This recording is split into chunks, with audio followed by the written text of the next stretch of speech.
Well, let's get started already. Okay. Hello, Vandit. Hi.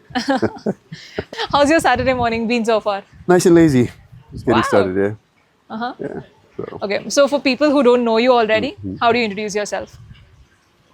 retired beach bum. That's probably the most interesting thing, rather than being a corporate ex-consultant and stuff, which is not that exciting. Being a diver is probably more exciting, and having free time is also really nice. Absolutely. Yeah. I think we are here to talk more about the diving stuff today, right? Okay. The one that you're very interested about.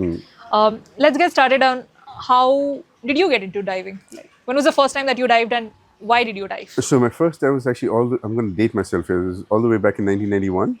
Okay, that's been quite some time. Yes. This is in college. My college had a swimming pool. Actually, my college had a dive club. I was a part of the swim team. I'd gone there for swim practice, and the diving club was having a intro session in the pool next door. And they're like, "Hey, you want to try diving?" I'm like, "Yeah, sure, I'll try diving." And basically, I took 5 seconds of going underwater in scuba. I'm like, "This is the coolest thing I've done. I need to do more." So that got me hooked. So then I joined the diving club. I got certified there. We did a bunch of dives. And funny enough, I saw my first fish on dive number 30. What? The first, Okay. yeah, the first 30, first 29 dives were all in a quarry. So it was basically it's an artificial. It's a lake made for diving, and they had like a pickup truck in there. They had I think 4-seater Cessna.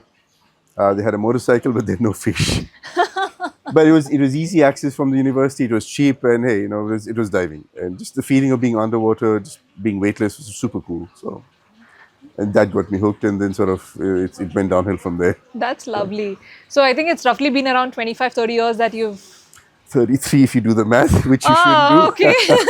Lovely. Yeah. Okay, I also heard about your recent trip to Andrea, Yeah. which my instructor was specifically mentioning about. Would you like to tell us a little bit more about that? So what the coolest thing for me about diving, actually, the fish are nice. I enjoyed like diving reefs, but I like shipwrecks a lot. Shipwrecks always got me excited, like right from the time I learned to dive. So the Andrea is a ship the size of the Titanic that is actually sunk at a depth that you can dive to. The reason it's not as famous as the Titanic is that not many people died on the shipwreck. It involved a ship-to-ship collision, and the other ship rescued most people. But it's down there. It starts at about 55, 56 meters, goes down to about 70, 80 something, and it's ginormous. And at that time, it was one of the most challenging shipwrecks you could do because the size. Going inside it was quite dangerous. It's in the open seas. It's cold water, strong currents. So actually, at the time I did it, it had like a fatality rate of like almost 5-6% at one point. So a lot of people would die on it. So it was something I would really wanted to do, and yeah, being able to do that was super cool. It's like yeah, that was one of Looks the like it highlights was of my a diving technical experience. dive, right? And how Yeah. was your preparation, especially for this specific one? So for this one is you have to undergo tech training, right? So which is Like a specific one? yes. So Okay. tech training basically it's so when people think of scuba, what they think is recreational scuba, which is diving with it is it's not very deep, and you can come up at any time. There's no problems, and it's a very very safe activity. Technical diving is when you're basically pushing the limits on what a human body what can be done safely. Actually, we're well beyond the limits. So you require a lot more training. You require a lot more redundancy, very rigorous planning, and even with all of that, you have to accept the fact that there is a significant level of risk with the diving. So there's a lot of training involved, and there's a lot of experience involved. So when I wanted to do the trip, the boat I wanted to go with, they had me dive with them for a year. They said, "We won't take you right away. You'll start out, come dive a few other shipwrecks with us. We'll see you in the water. We'll see how it goes, and after we get some comfort that you know what you're doing, then we'll take you to the Doria." So I think I did about 12 or 14 trips with them over the course of a year before Doria. Is that to build a comfort that they know who they're going to dive with? Yeah, Or it's for both people, right? So I mean, also because it's even for me. I mean, it was to build up. You don't just straight up go and dive the Doria, right? So you dive shallow wrecks, and you test your equipment, you test your planning, you test your emergency procedures, make sure they all work, and then you apply it. So you build up to it, and then also for the boat also knows that hey, they've seen you do all these things, and they know that you're not going to have any problem, or you're not you're qualified to do that kind of dive. I mean, nobody wants to get hurt, right? So it works out well for both sides. So how was your experience? I'm very curious to know how's the visibility underwater. Like, what all did you get to see? It's ironic. So we signed up for six dive trip. The first dive, the conventional wisdom is, just go do a touch dive. Don't go inside the wreck. Because it's been amped up. So it's been amped up for everybody, right? And when I was going down, my heart rate was jacked up because I was so excited. I was like, oh my god, I'm finally going to dive the Doria. And I have to admit, I was a bit nervous. I was more than a bit nervous. I was like, because it's skilled better divers than me. So first dive, basically it's a touch dive. You don't go inside. You swim around, get comfortable with the wreck, and convince yourself it is a shipwreck. You've done this before. So we did that. So second dive, I started my penetration, and then I wasn't feeling right. So I didn't know what it was. Something wasn't right. So my plan was to go into this a certain chamber, and I sort of went halfway through, and I bought it and came out. Third dive, sorry, my second dive I did go inside. Sorry, I had a nice dive. I went inside, explored some of the chambers. The third dive, I was planning to go deeper. I wanted to get a plate from the wreck, and about halfway through, I wasn't feeling right. I was feeling a bit, So I bought it and came out. Then the weather turned, so weather got poor. We had to come back. So so 6 dives. I got 3 dives, and I didn't get my plate. Which people laugh. What's the big deal about the plate? I go, you know what? Coming up from plate with the Doria and saying that you had got the plate is about it's like taking a selfie of yourself on top of Mount Everest, right? But hey, okay. I still got to dive the Doria. This is in the 90s. And now apparently the ship has settled a lot. A lot of the chambers that you could explore earlier are now unsafe to go inside, and so on and so forth. So the plate's not going to happen anymore, I guess. So here we are. That's lovely. I think you were mentioning specifically about the wreck dives, right? Yeah. So I know that there are other kind of dives as well, Yeah. like open water dives, free dives, Yeah. and nowadays I think the mermaid dives are also kind of like Yeah. popular, Yeah. very fancy. But would you like to give us a? So free diving is actually different. It's a different sport. Scuba diving is basically when you're carrying a tank and you're going underwater and you bring your air with you. Free diving or apnea has also been done since the 70s.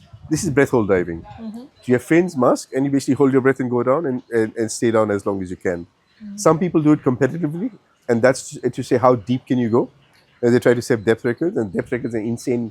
I think 160, 170 meters on one breath, which is mental. Yeah. Is that even possible? Yeah. So the interesting thing about depth records is that to set a depth record, you have to come up and you have to stay alive for a certain amount of time after. I'm not joking. And it's because so it's not just going down and coming up, coming up, and then being alive for I think 3 minutes or 5 minutes. That's when it counts as a successful attempt. Go figure. So this is this is a pretty extreme part of the sport. For most people, it's more about sort of not necessarily going deep, but just going underwater, not having any equipment. There's no bubbles, etc. So it's very calm and peaceful. And you get the same feeling of weightlessness as scuba. The downside is, of course, you're not down there for very long. So if you're going to go down and look at something, you have to come up after a minute, 2 minutes, 3 minutes for whatever you can hold your breath. And some people actually just do it in the pool for like meditation and other benefits. So, mermaid diving it's not really diving, to be honest. It's how to put it charitably. So some of it, mermaid diving is done with the monofin. So there is an element of swimming with it, but it's basically dressing up as a mermaid and getting yourself photographed with it. It's surprisingly popular in many parts of the world. I don't think it worked too well for me. No one wants to see me in a mermaid outfit for some reason. So it kind of limits my interest in it. So. What's your favorite diving style though? Dive? Diving style and diving type. What do you prefer? I just like diving in general. I mean, I like shipwrecks, obviously. Shipwrecks are this, it's like going back in a shipwreck is like seeing something that was a snapshot into time from how long those shipwrecks sank, right? You go down, you see this boot, and it's like, what happened? Who was the owner of the boot? What was he doing that day, etc. Do you do your studies like before you go to the shipwrecks? Definitely. Yeah, there's a good example. I use the World War II shipwreck. There's a U-boat. I used to dive off the coast of Rhode Island. So the interesting story about this is that this sank the day after World War II was over. They didn't get the message. So towards the end of the World War II, the German fleet had taken a really big beating, the U-boat fleet. So they had a 21 or 23-year-old captain. They're basically just promoting anyone to experience putting them in a U-boat and saying, go. So this guy didn't realize the war was over. So one day after the end of the war, he torpedoed and sank a U.S. cargo ship called the Black Point, I think, Black Point. So 14 sailors were killed in that. So after he did this, there were 4 destroyers in the area. They started depth charging him. So he basically got his boat under played possum for a while. So 2 of the destroyers went away thinking he'd been successful. Apparently, he also released some debris from his torpedo hatches to make it appear as if it had been a successful torpedo. 2 other boats also waited. Then eventually, after a while, he had to start his engines to recharge the air. So when he did that, they got picked up again, and they started depth charging him some more. So over the course, I think it was 16 hours or 20 hours, something like that, they were depth charging the U-boat and they sank it. So 53 sailors died on board. And when you go now, you can actually see their bones and stuff. It's a war grave. You're not supposed to touch anything. So it's really interesting. I mean, just going in there and you in this really confined spaces, it's very spooky. So that's a wreck that every time I dive that, I mean, I come out, I just have this sort of, it affects you emotionally for sure. So, and knowing the history of the wreck obviously makes it far more interesting as well, right? So yeah, so that's, and every wreck has a story. So the Doria, it's the, for me, the I associate with the word that comes to mind is it's a waste. It's a beautiful ship, the size of the Titanic. Like I said, it sank because the opposing ship turned the wrong way, and the U-boat's a tragedy. Yeah, so definitely shipwrecks are fun, and if you research and know the story, it becomes far more enriching as well. Yeah. That's quite interesting, right? Like, also, when I was talking to other diving friends that I have, they have this ritual kind of thing. What they do is, every single time they take a dive trip, they have this physical book and they kind of get a stamp. Yeah, logging your dives, yeah, it's called. Yeah. Right, logging your dives with a different fish stamps per se. Like, do you have some ritual like that you do? Not really, not anymore. My thing is, I used to log dives. Unfortunately, many years ago, I stopped. For me, it's just about now it's photography. Like I really like documenting what I see. So I take a camera with me, and it's that's about it sadly. Got it. And see, one thing that I'm noticing as a pattern when we're talking about diving is, be it in terms of holding your breath or carrying your gears and whatnot, fitness is very important when it comes to diving, right? Like, or Actually, how fit should you be? Not really. You don't need to be super fit for diving. Diving is not an adventure sport. It's for anybody. I mean, you have 10-year-old kids who can dive. You have 70-year-old people who can dive. You do need a certain level of fitness in the water because if you're fighting a current, you may need to swim against it. So that requires a bit of work. But other than that, you don't need to be. I mean, in fact, you have a lot of people who are quite unfit by sort of, by sports standards, who are happily diving and dive for like years and years. But so fitness is not like a mean criterion. Not at all, no. Got it. It's, yeah.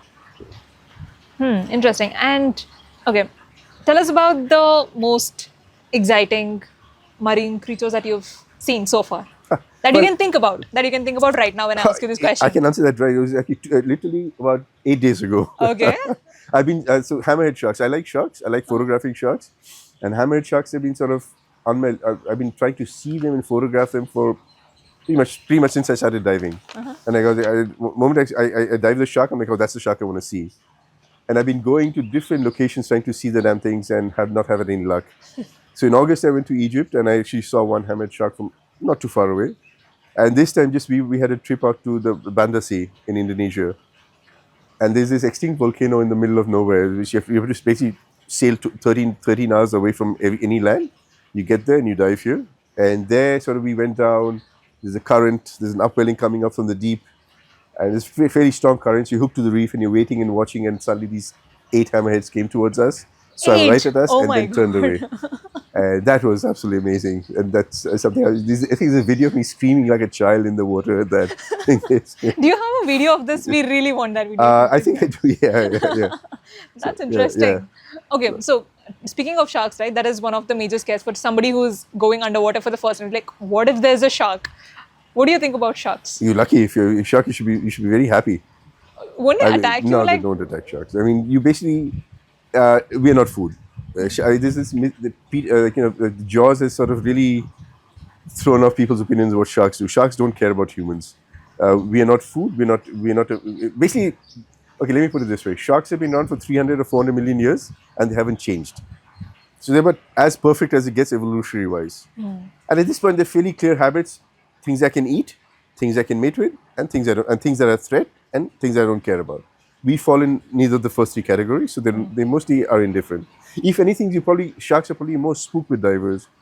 Even hammerheads, which can be about 4 or 5 meters long, when you're there, you're not supposed to make any noises. If you make a noise, something, they go away. They go away. Yeah, because just because, I mean, if you think about it, even from we're not something they're used to. We haven't been around the water long enough for there to be any evolutionary sort of habits that have formed about how to deal with divers. So and anything uncertain in the wild is always a threat. So shark attacks are very, very rare, and most shark attacks are mistaken identity. It's not the sharks, oh, human, I'm going to attack them. It's they mistake us for prey species like a seal, which happens when you're surfing, or it's bad visibility, and they decide to sort of they don't know what it is, and they actually, the interesting thing on that is we figure things out by touching. Sharks figure things out by biting. Oh. So and they're not like bite. It's just that they mouth. Like a Labrador puppy will mouth. So sharks do that. It's just that the bite force is slightly harder than Labrador puppies. So when they see what they notice, they just see what it is. And they mouth it, and unfortunately, that mouthing can cause sort of Serious damage. Serious damage. Yeah. Now the good thing is in diving, you're diving in where the water is fairly clear. It's not like you're waist deep in a sandy beach where there's no visibility at all. So yeah, shark attacks are super rare. I've come literally 1 foot away from a tiger shark, bull sharks, and even the hammerheads and stuff, and never had any issues. And we also see these videos, right? Like how do you turn the direction of the shark? Have you tried that? Yeah. You don't do all that. You're supposed to push down and push them away if they get super close. Yeah. Yeah. Does it work though? It does work, yeah. I've seen people do it. Yeah. Because when they're coming up to you, they're not coming to attack. If they come at attack speed, you won't have the time to react. I mean, they'll cover sort of 10 meters before you can even move your hand. Sure. So they come up to see what you are, and you just kind of go, hey, get away. And they go away, then okay, fine. Okay. Then what is the scariest experience that you've had so far? Actually, nothing to do with fish or sharks. Actually, it was with this U-boat I was telling you about. I was actually in there once. I was planning on going in from one side and coming out from the other. And the other exit was much smaller. It was larger from the outside. Inside, it has a metal pointing in, so I couldn't have swum out. And someone else had been diving it before. The visibility was quite bad. So at one point, the viz actually went to 0. And because I was planning on doing a traverse, I didn't have a line. The line as in the thread, right? The line to guide you. This is sort of, guys, if you're a diver and watching this, please don't do this at home. I shouldn't have done this in the beginning. But anyway, so I broke one of the cardinal rules of recommendation, which is never go in without a line. Okay. And I had a silt out, and I literally couldn't see where the exit was. So for a few minutes, it was really scary because I had nowhere to go, and I was moving and I was banging into things. And it's very easy to get trapped inside there and have things get entangled. So yeah, I mean, that was terrifying for a few moments, and that's also why sort of these rules exist for a reason. So again, I was in my early 20s at the time, and I had a much greater disproportionate sense of invincibility at the time. Luckily, I learned from it. But a lot of people actually don't learn from it. They have magazine articles written about them. They're called case studies. So thankfully, I didn't become a case study. But yeah, lesson learned. Yeah, like you said, there are a lot of uncertain things that also happens underwater, right? Once you start diving, or can you plan for them? So again, to put it in perspective, we are talking about technical dive here. Recreational diving is actually it's not an adventure sport; it's a safe sport. I mean, and people, diving is still in infancy in India and has this perception of being something that's for adrenaline junkies and stuff. And I want to correct that information. It's not. I mean, yes, you can. You can always make your diving as extreme as you want, right? That's what technical diving is about. But for recreational diving, it can be as easy and relaxing as you want it to be. I mean, ultimately, when you're diving, if you have air, it takes you a minute to get to the surface. I mean, that's not dangerous. So yeah, I mean, most of the mistakes that happen are when people not fail to follow instruction, or fail to follow good diving practices. But generally, even there's enough redundancy built in that if you make a mistake or so, you're still going to be okay. It's when you make multiple mistakes. At some point, for example, that you've seen the multiple mistakes that people do. So for a classic example, people go down, they don't do an equipment check before they start. Then when they get down, they're not watching the air, and they're not staying close to their buddy, and they're not looking. Then what happens is then they end up away from the group. They get lost. Now they don't know where they are. Their buddy is not next to them, and because they've not been watching the equipment, they're running low on air. And even then, actually, all they have to do is just come up, and they'll be okay. But then what you've done is you've just taken a situation where there's literally nothing to be worried about, and made it into a stressful situation by doing 3-4 different things that you shouldn't have done. So yeah, in general, I mean, the injury rate in diving is lower than in swimming. It's lower than in free diving, actually. Whereas the diving means scuba diving, it's lower than in free diving. It's like lower than in cricket. You're more likely to get hurt playing cricket than you are get hurt while diving. Makes Yeah. sense. And also, And I've heard quite a bit about the night diving part as well. Yeah, yeah. Could you shed some light about how do they do that? Like, so it's just how's it it's a night. The reason night diving is interesting is because the stuff that it's like going for a night drive in a wildlife park, right? The stuff you see in the day and the stuff you see at night is very different. There's a whole lot of nocturnal animals, mostly small stuff like crabs and shrimps that come out at night. A lot of predators that usually are curled up under a rock, like eels, will come out and hunt at night. So it's a very interesting chance to see stuff that you would not see in the daytime. And again, because you're limited just by the beam of your light, you're not seeing that much. Right? In the daytime, I can see the whole wide vista in front of me. At night, I can only see what my light illuminates. So it lets you focus a little bit more on detail and see all the little things here there. It's a very different type of experience. A lot of people have this illusion, oh, night's going to be scary, it's scary. Yeah, probably the first time you're doing it, the first couple of minutes you go down can be a bit spooky. But then once you're there, it's perfectly cool. And sometimes you see cool stuff. Like I've had a night there where there's a barracuda using my light to hunt. oh my god, Yeah. okay, that's It's super smart. So I mean, I'm sitting, I see a glint, I see barracuda. I'm like, what is this doing? And I just shine the light. I could see it sort of swooping in where the light was shining. So it's like, oh, smart guy. So interesting. So, approximately how many dives would have you taken so far? me, Oh. around 6,500, I think. I've kind of lost track. So That's quite a number. it's a lot. Yeah, it's. So, Like I said, amongst all of them, if I have to ask you for your favorite dive locations, what would you suggest? So I think probably Raja Ampat in Indonesia. I'm lucky enough to have done 5 trips there. It's like so basically it's the what's it called, the heart of the coral triangle. So we have the Indian Ocean and the Pacific Ocean meet there, and that creates a very high biodiversity zone. So it's starting to get a bit popular now. Until about probably 5 years ago, it was fairly remote, hard to get to. It's got amazing biodiversity, large schools of fish, and the best coral you'll see. If you're like a recreational diver, it's some of the best diving I've done anywhere in the world.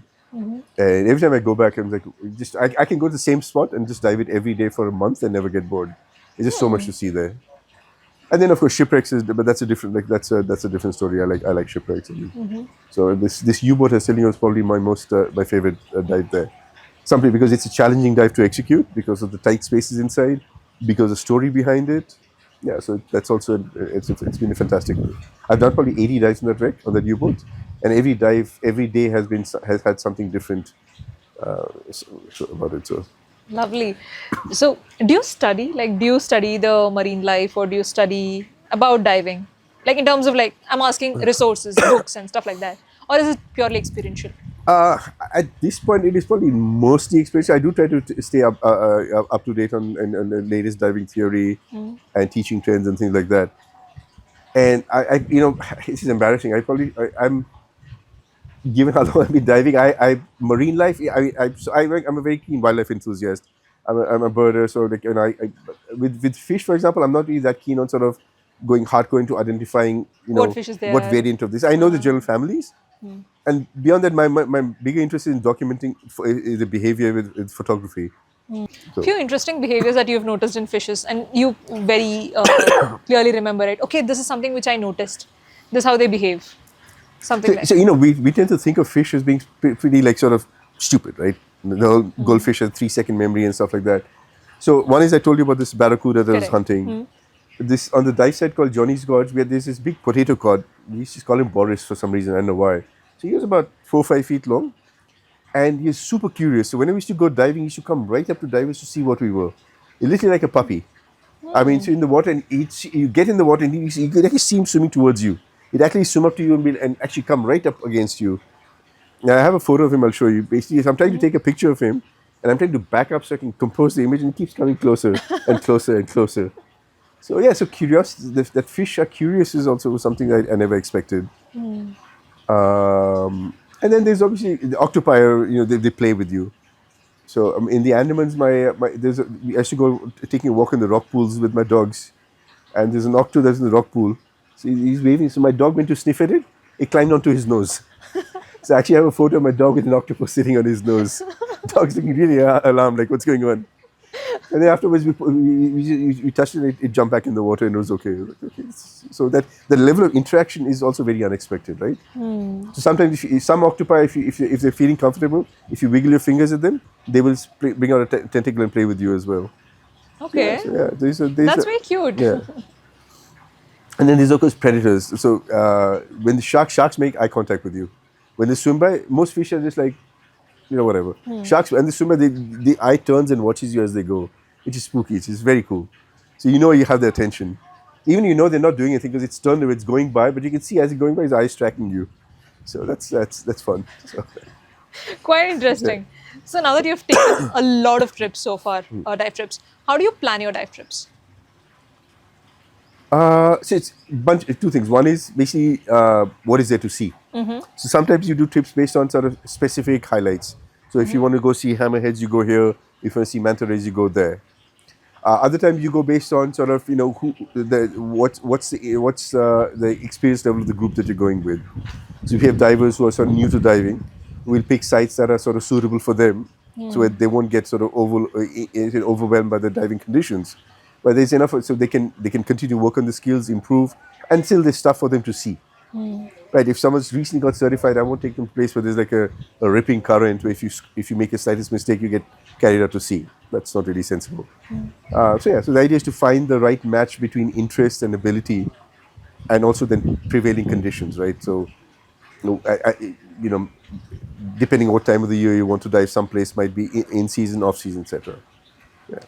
So in terms of weather, has it been a challenge? Or any instance where weather has been like, okay, we planned something and something else turned out? Oh yeah, that always happens. I mean, there's Egypt, for example, we had, it was a shark-focused trip. So the one place we had gone to, the last day was a place called Elphinstone, which is under submerged reef, which is really good for these longimanos, which is oceanic whitetips. So they're the one shark that can potentially be somewhat dangerous. So I mean, it's not like they're going to come. People have the daily interaction with them when they come really close, but with them you can't just you have to follow certain protocols. It's like walking with lions in national park. Yes, you can walk with them safely, but you have to follow certain safety procedures. So longis are like that. So, but they say that the sea was really choppy, so we couldn't stay. The boat couldn't stay there. So instead of doing 3 dives, we could only do 1 dive, and we had to come back, and we missed our oceanic whitetip sightings as a result. But that's nature for you. Okay. So I know that you're also a diving instructor alongside a diver yourself, right? Is there some aspect about visibility, water currents that you generally keep in mind when you're taking someone on their initial trips? So initial tips, you want to keep it.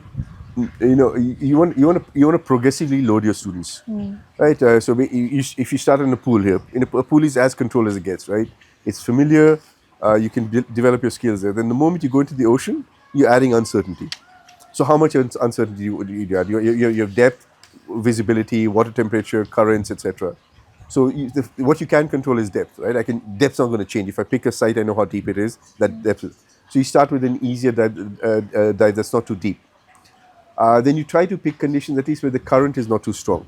Visibility you can't control, and it is what it is. I mean, if the viz is not perfect, it's not the end of the world. You just stay a bit closer. And in fact, from a diving point of view, poor viz actually tends to make for more interesting diving. How's in that? bad viz, because in good viz, what happens is fish can see predators coming from a mile away. So they don't need to school for protection. Predators also know they'll be spotted from a mile away, so they're not hunting. So everyone's kind of on the reef, kind of going la la la, having chilling out. When the viz gets a bit poorer, then the predators start to hunt. Then the fish start forming schools for protection. Then you have more activity as well. You'll see a school, you'll see a group of a trevally hunting through them. You see a school scatter. So the action is a lot higher when the visibility is poorer. And obviously, there's a point of diminishing returns, right? If the viz is 1 foot, there can be a lot of action happening all around me, but I won't see it. You wouldn't be able to right? see So it, there's some sweet spot at which sort of the viz is good enough to see things, but also not good enough to prevent action from happening. So my guideline with visibility is if you can see stuff, doesn't matter how far you can see. The question is, can see far enough to actually see things that are interesting. And even in 5 meters of water, you get that. So And why did you decide to be an instructor? I Was it actually like an eventual progression, or you consciously decided that you wanted to be an no, instructor? I was taking I used to be a management consultant. I'd come to the Andamans for a holiday, and these two Swiss guys had a dive shop there, and I was planning on taking a sabbatical from work anyway. So it turned out they were looking for an instructor. So I said, okay, I'll spend 6 months. I'll teach diving. I'll stay on the island. So I've been diving for about almost a decade at the time. So I said I became an instructor just for that. I thought, and then after that, then I said, then I liked it enough that it became a career. So Okay, so what are the common misconceptions that you've heard from people regarding diving? so one, we talked about that diving is dangerous. Correct. Other is that also you brought it up about fitness requirement that you have to be super fit and things like that. Third is the sharks are going to attack you. But now I think that's changing. I think more and more people are diving. People are realizing that it's actually it's an activity that can be done by everybody. So I think a huge thanks to Zindagi Na Milegi Dubai. yeah, actually, funny enough, yes. I actually literally the day the movie came out, you could see instant uptick in the number of inquiries we got for diving. Until then, probably 80-90% of our divers were from outside India. And that number remains steady, but the number of Indian divers went from negligible to just, so yeah. So thank you for that, guys. So I think you came to Andamans and then started as an instructor. But when did you think about DiveIndia? So basically, after that sabbatical, I went back to work. And then I realized that I couldn't be in an office anymore. So I quit my job and started diving. That was kind of it's actually my entire sabbatical. I've been meaning to do a career change anyway. So my entire sabbatical, I spent thinking about what I wanted to do, what I wanted to do. Nothing came to mind. And then when I was back at work, someone was selling the dive shop's assets. So quite by chance, I happened to come across a message, spoke to them, and then like, oh, okay, I can do this. And then like, let's do this. Don't think about it. Buy it and then figure it out. So that's how it started. That's lovely. Yeah. So what has your experience been with DiveIndia? Like, how do you understand the diving market now? How it was before? And so when where we do you think it's started, going? we started in 2003, and back then no one had any idea what diving was about. I remember we had a meeting with the administration, and the gentleman was actually I told him what our plan was, what we wanted to do with diving, how we wanted to grow the industry. Being a consultant, I had a PowerPoint presentation, of course. So he was very interested. He asked a bunch of very intelligent questions about etc. etc. Then as we're wrapping up here, he asked me one question that has stuck with me till now. He's like, so how will your divers see the fish? Will you have a glass bottom boat? And I was like, oh, okay. I think how diving works, that concept hasn't really gone through. But so when we started again, the animals there's nothing there. We had no infrastructure, nothing. Everything had to be brought in from the US. So, for example, I had a compressor. One of my O-rings had an issue. So it's a, whatever, 100 rupee part, 50, 100 rupee part, like 100 rupee part, like $1.50. I had to spend $120 to get it FedEx from the US in 3 days' time. So little things like that were a bit of a challenge.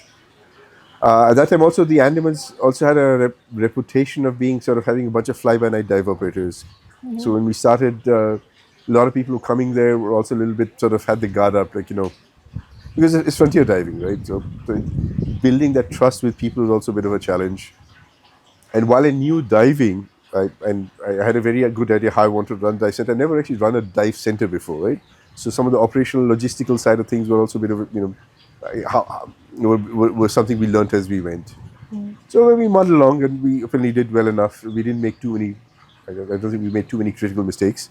So and then got to where we were. So how are the instructors specifically trained in DiveIndia? Like, is there anything specific that they'll go through? Yeah. So basically, I have a very certain philosophy on diving, how to conduct diving and how to teach diving as well. So it's something that we given a somewhat grandiose name of the DiveIndia way, and that applies to when we teach students how to dive, and when we and it goes all the way up to instructor. To understand it, also keep in mind that when diving is taught by agencies, the reason people get certified is from point of view of risk management. The PADI, SSI, etc. They're not gatekeepers to sport. It's not their job to say you have to be so good before you're allowed to dive. And anybody can dive, and it's a private company headquartered in the US or Australia. doesn't have any, I say, locus standi to decide to determine who's fit to dive, who's not to dive. So that's the agency point of view. From our point of view as dive professionals, I think when people come to learn to dive, we have a duty to prepare them. So while I think the role of a dive instructor, the role of the agency, while there's a very strong overlap, it's not 100%. So I think that's where that's where too many people just go, okay, this is what the agencies say, we'll just teach this. They just follow the standard formula and teach it, and that gets the job done. Right? The fact that dive industry standards, safety standards are so high, it obviously says that whatever it is it works. But my philosophy is also you can always do a bit better. So our philosophy is, okay, yes, we're going to teach you the skills, but we're also going to also build the right attitude for it. And we try, and ultimately, honestly, we can't force attitude either, right? So we give people the information, and then ultimately it's up to them. But by stressing the importance of having the right attitude in terms of things like watching, they're doing a safety check. Right? No one's going to force you to do a safety check when you get certified. So if you decide not to, you're an adult, you're a certified diver, it's on you. But we then try to make sure that we drill into why it's important to do that safety check, why it's important to stay with your body, why it's important to be fully self-reliant. So hopefully we create divers that that don't just meet the minimum requirements, but a little bit better than that. Got it. One overarching theme that I notice here is we have recreational divers who do it for fun and for the experience purpose, and then we also have divers who take it as a lifestyle, right? Yeah. So it seems like you have clearly taken diving as a lifestyle right now. So how much do you think it has changed you as a person, or? Oh, hugely. I mean, I mean, when I used to be a management consultant, I was living in the US and also in Spain, and it was a very sort of that time. What are your life goals, right? I wanted to be a partner before I turned 30. I wanted to have a Ferrari before I was 30. And now, like, my thing is, I want to get this. There's a new underwater port that has come out. I want to get that. It changes things. I get excited by wetsuits instead of designer suits. So yeah, and I'm more excited now about travel and going to places and seeing things than just sort of all the typical check-off things that define success in society. So that's lovely. And also, we find that the number of divers are increasing right now within India, and also with the Bangalore Scuba stuff. We know that there's a very active community of people or community of divers that are coming up. Tell us more about Bangalore Scuba, and also about how important it is for us to have a diving community, be it to plan trips, or it's very difficult to find people with who you can buddy with and go for diving, sure, even if you're just starting right now. So some importance around the community bit that you figured. So basically, in most countries in the world, I think most Western countries in the world, diving is your home base for diving is your dive center that you have in the city that you live in. So when I lived in Boston, there was a dive center there that I used to go to. I used to get my gear from them. I used to go on trips with them, etc. And they were sort of I used to connect with other divers through them, etc. So they're like my touch point in the diving world was them. In India, what's happened until recently, it's just been that people. There's a lot of divers across the country. It's growing tremendously. But even at DiveIndia, we'd have people who come with us, who like diving with us. Thank you guys to come back. But there's only how many times are going to come back to the Andamans? Twice, 3 times, 4 times. And there's a final lifetime after which you're like, what? I want to go somewhere else. And then when you go somewhere else, you're sort of by yourself. Then they message us and we'd give them advice on where to go, etc. So here, after having, now that I'm with running Bangalore Scuba, what our goal is then to build a community for divers because, hey, I like diving. I like talking. My wife dives as well, thankfully. So we do dive trips together. And a lot of people, I think, diving, like a bunch of other activities, is more fun when you do it with people you know. Right. So having a community of divers it's you can swap notes. You can get unbiased advice on where to go. I mean, I like to think I give unbiased advice, but everyone has their own biases and preferences. Like, so if you ask me, I say, okay, I like this, I don't like this. But someone else might like that and not like this. So having a group of people, a larger group of people, gives you a broader base to get sort of feedback from what is good, what isn't good, where to go, where not to go. And then you have company when you go on dive trips. Even things like we do dive social, like, we had a couple of dive events and we had like 50, 60 people show up and stuff. So it's been good fun as well. So yeah, so it's been really, it's just, like I said, it just makes diving more fun when you go with people. And I think the nature of diving also is such that typically you generally don't have high maintenance people in diving. I'm sure there are a few, but at least in group social dynamics, most of the people are a lot of fun. And pretty much every trip we've been on, everyone's been great company. So it makes your trip a lot more sort of, after diving, you sit together over dinner, you talk about what you've seen, you laugh and joke, it's good banter. Yeah, it just makes the whole trip What more are the enjoyable. conversations like? I need some insider info now. It ranges anywhere from gross to like how many times do you pee in your wetsuit to like to talk about what you saw, just recapping the for example the hammerhead dive, right? I just had people making laughing at me, teasing me about about how I was acting like a child, dancing and screaming underwater and stuff like that. Yeah, so it's just all sorts of stuff. And then what happens on the dive boat stays on the dive boat as well. So, Okay. no, it's nothing. So. Okay. So another common perception that people would have is diving is an expensive sport. What do you think about that? Yeah, there's no avoiding that. Unfortunately, it's not a cheap sport, right? Typically, a day of diving, a single dive can be anywhere between 4 to 8,000 rupees, and multiply that. A week of diving is you're looking at anywhere from a lakh to 2.5 lakhs in most places in the world. There are a few places that are cheaper, but generally the trade-off is the cheaper places tend to be high volume dive destinations like Thailand.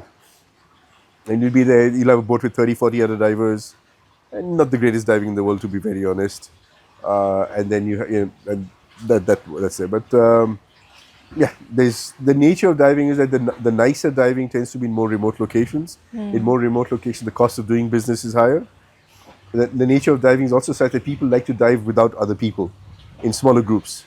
Again, in smaller groups means the dive center can't scale up as much, and the prices are high. That's something that cannot be worked around.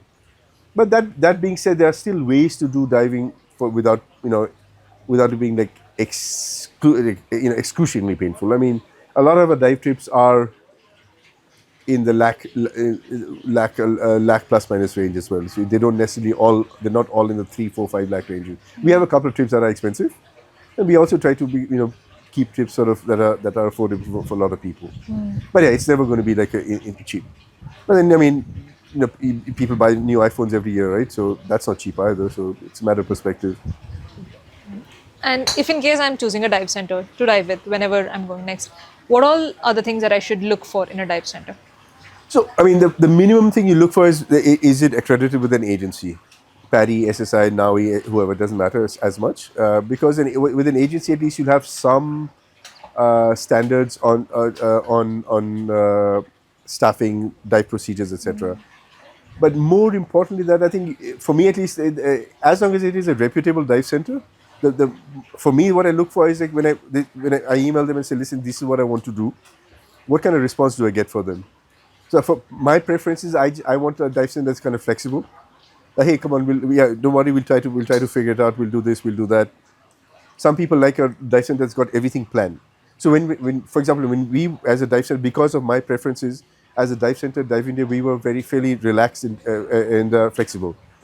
So when people say, what's a week's diving plan? Like, bro, I know what we're doing tomorrow. After that, we'll see. You tell me what you want to do, we'll try to accommodate that. And we do our best to accommodate it. And some people like that, but some people actually there's some people who prefer structure. They're like, I want to know what the entire week's diving plan is, and we'll dive accordingly. And so everyone has their own preference to how they want to do things. So find a dive center that sort of matches that, right? So like I said, some people might prefer a dive center that's low price, and that's fine. And a low price will generally mean a larger group size. At DiveIndia, we had a maximum group size of 4 people per diver. So our group prices were a bit on the higher side. Not like not like outlier high, but if you have the bell curve, we are certainly in the higher side of the bell curve. So that's trade-off you have to make as well, right? Is group size versus price. So those are things. Got it. And what is your next plan regarding your diving? What are you looking forward to? I'm actually planning to go to. We are heading to Mozambique in December, in about a month from a month from today. So that's also going to be like the last of our big shark trips for this year. So there's probably 10 different types of sharks that you can spot. At one place? Yeah, well, I mean in the reef, in the waters there. Not so. Over the course of the week, we should hopefully see all 10 different types of sharks. And then let's see. Next year we have Galapagos not being planned for in a couple of years' time. So that is something that's sort of bucket list. I mean, I can't afford to do that multiple times. It's just Talk about expensive diving. Yeah, that's expensive diving. Yeah, but yeah, that's something we're planning well in advance. So that's something. Yeah, so I'm looking forward to That's that. lovely. Okay, I think I have a few rapid fire sort of questions for you. Okay. What's the best diving snack? Snack. I'm biased. Samosas. Samosas, okay. Samosas. Oh yeah, I love. Again, anyone who's dived at DiveIndia knows that DiveIndia samosas. They're epic. So yeah. Whenever we are going diving next time, Yes. I will figure this out. Okay, what is the must-have gear? For me, it's a dive computer. People say mask, but I'd say dive computer because mask. Oh, so like you can't see the dive computer if you don't have the mask, right? No, I mean you have to wear a mask, right? But as opposed to owning your own mask. Sorry, what I meant is more essential in the sense that first piece of kit you should own. Okay, that's very important. Yeah, Like, because with a dive computer, you have all the information you need to dive safely. And they're not cheap, but they start at about 25,000-30,000 rupees. It's not outrageously expensive either. And you can some of them you can wear like as a watch. And so yeah, for me, if you have a dive computer, you're not reliant on anyone else. You have full control, all the information you need for your own safety, and that's the most important thing in diving.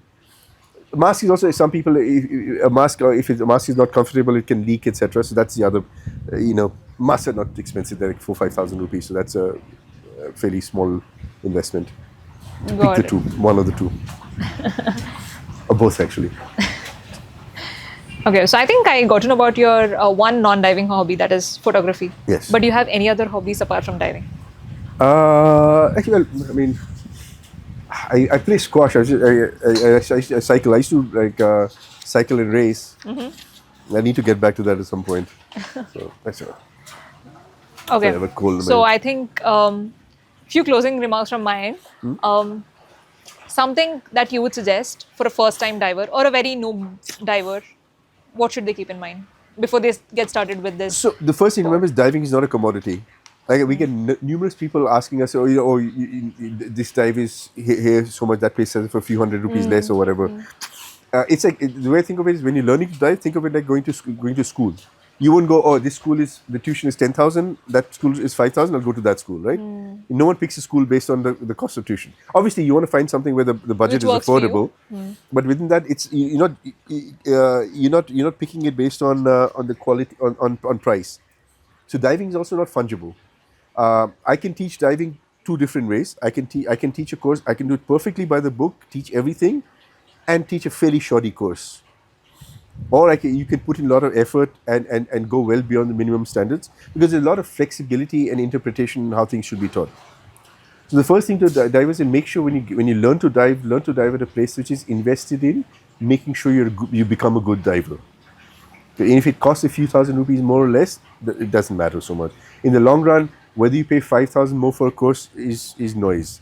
There's no point saving 5,000 a course now. Then you go for your dive and you have a terrible time and you can't dive and your entire dive holiday gets ruined. So the first thing to remember is it's not a fungible sport. And the second is that it is accessible. Everybody can dive if you're willing to put in the effort. It might take some people longer, sure. Some people are not comfy in the water, so instead of one day, it might take them 2 days or 3 days. But there's nothing in diving that's very difficult. It's a super easy sport. If you're willing to put in the time and put in the effort, it is accessible to you. And who do you call as a good diver? Someone who's aware of their limits, and also and takes an active interest in their own safety. And you don't have to be like the world's have the perfect diving skills when you start out with. As long as you know what your limitations are, you dive within those limitations. You're Limitations a good diver. like? So, for example, some people maybe their buoyancy is not so good, so when they dive, they find it hard to stay in the water. They might find They themselves float going up. up, and they have to actively work to bring themselves down. Some people maybe the air consumption is not so good; they use up air a bit faster. Whatever, all of this, it's not it's not a competition, right? So if your consumption is a bit higher, who cares? You finish your dive, your dive is 5 minutes less than the other person's. So what?